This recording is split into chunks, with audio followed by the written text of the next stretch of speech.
I was in Farmington the day after the pit rule was put into place.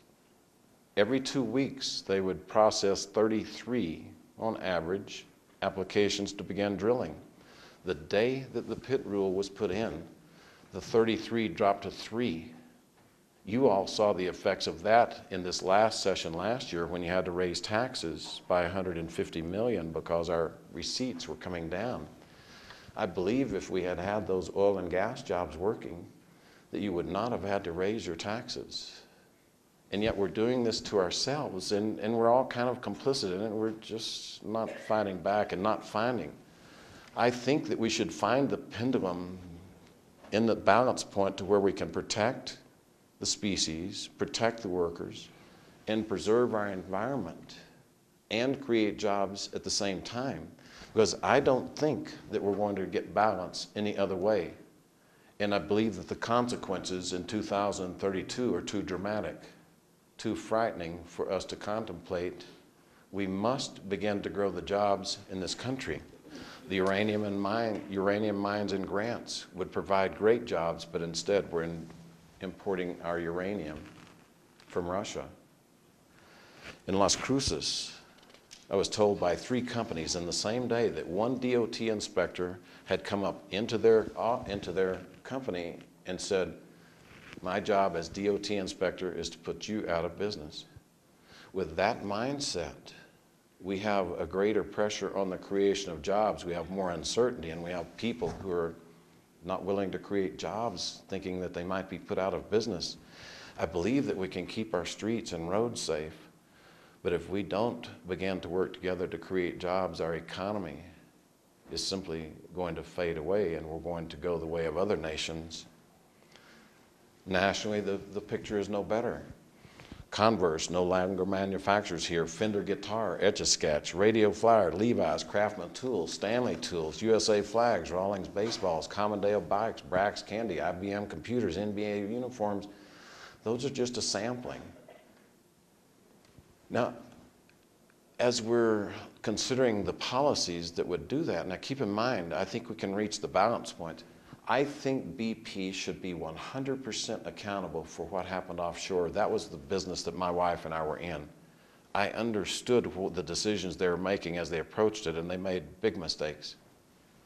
But I do not think holding BP accountable should have translated into killing one job, and yet we have 33 deep water platforms that cost up to $5 billion apiece and took 15 years to build. They're steaming away because they've been shut down to not work again. 4 are gone beyond, they're already in Africa or South America. How can we continue to take these big chunks of jobs and idle them, and in the meantime begin to buy more oil from Saudi Arabia, or worse, from Venezuela? We buy oil from people who do not like us, have threatened to annihilate us and annihilate our country. And yet we continue to do this. We have to be conscious that as we raise taxes, businesses will want to leave away from us. That's the reason President Obama in his State of the Union said we've got to adjust down this corporate tax rate, because he's seeing these same numbers, the same numbers. I'm going to put some bills in that simply make us have the discussions. I don't know if they'll pass or not.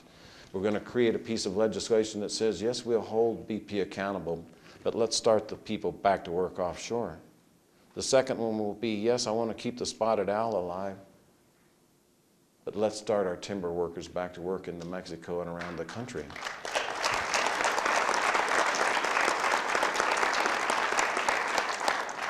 The third bill that I want to put in is in the San Joaquin Valley. 2 years ago, 27,000 farmers were idled because of a 2-inch minnow. We can keep the 2-inch minnow alive in holding ponds and put it over into the river.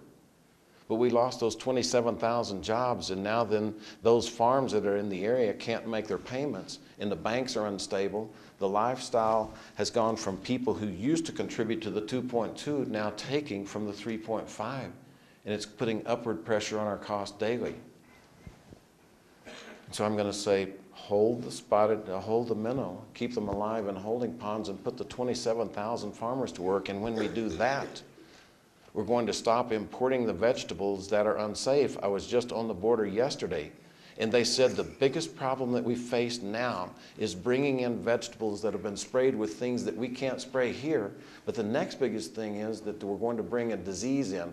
Our men and women that are working at the border to keep our borders safe are saying the biggest threat we have is we could kill the entire agriculture industry here by bringing in one small insect, and yet we shut down the breadbasket, the source of vegetables for America, the San Joaquin Valley. Our friends, I would like for us as Republicans and Democrats to put this issue somewhere that we don't tear each other up over that. There are plenty of ways that we can tear each other apart. Please, we don't need this one.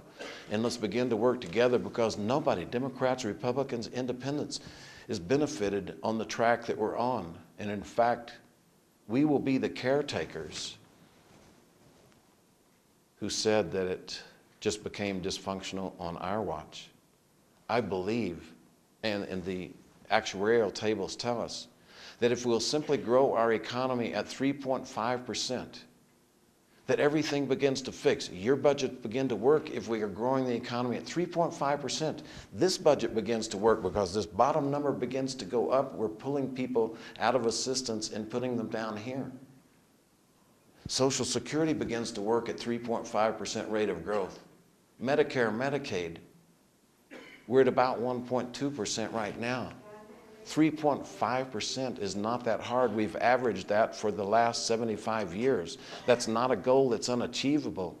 But if we continue to let our jobs and force our jobs go overseas and force our jobs overseas, my friends, there is a desperate day that awaits us.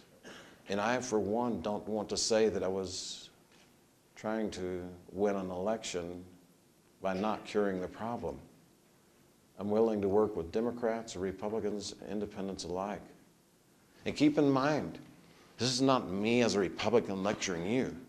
This is what I'm telling our leaders in D.C. Because this 1.5, to put it in perspective, the cuts suggested by my leadership are 0.1. So we're going to go from 1.5 to 1.4. The ones that President Obama suggested would take us from 1.5 deficit to 1.45. In other words, he suggested $40 billion a year in cuts. We aren't going to get very far there. 1.5, and we're doing at our best, and by the way, our leadership has said we can't do the 0.1, we're going to drop that to 57 billion, and so our leadership and Mr. Obama are very similar. So this is not me talking at you. This is me saying, as an economist and as someone who loves this country and someone who loves the hope and opportunity that this country provides, that let's work together to solve the problem. If we work together, I sincerely believe that we'll spur our economy forward for another 50 years. I believe that we will be the magnet for everyone who wants a better life, like we've been for the last 150 years. I believe that it is achievable, and that's the reason that I'm here today talking about uncomfortable things. I hope that I haven't bored you with an economic talk. I hope I haven't put you off with depressing news, because at the end of the day, I'm not depressed. I actually believe that the pressures that we're facing here are going to cause us to pull together. I think they're going to cause us to work together. I think this is going to bring us on this issue across the partisan lines to find the solutions, to find that pendulum balance, to protect the species, protect our environment, and protect the worker, and yet provide jobs for a hungry nation. I think the nation is waiting and expectant, hoping for people who will stand up and lead.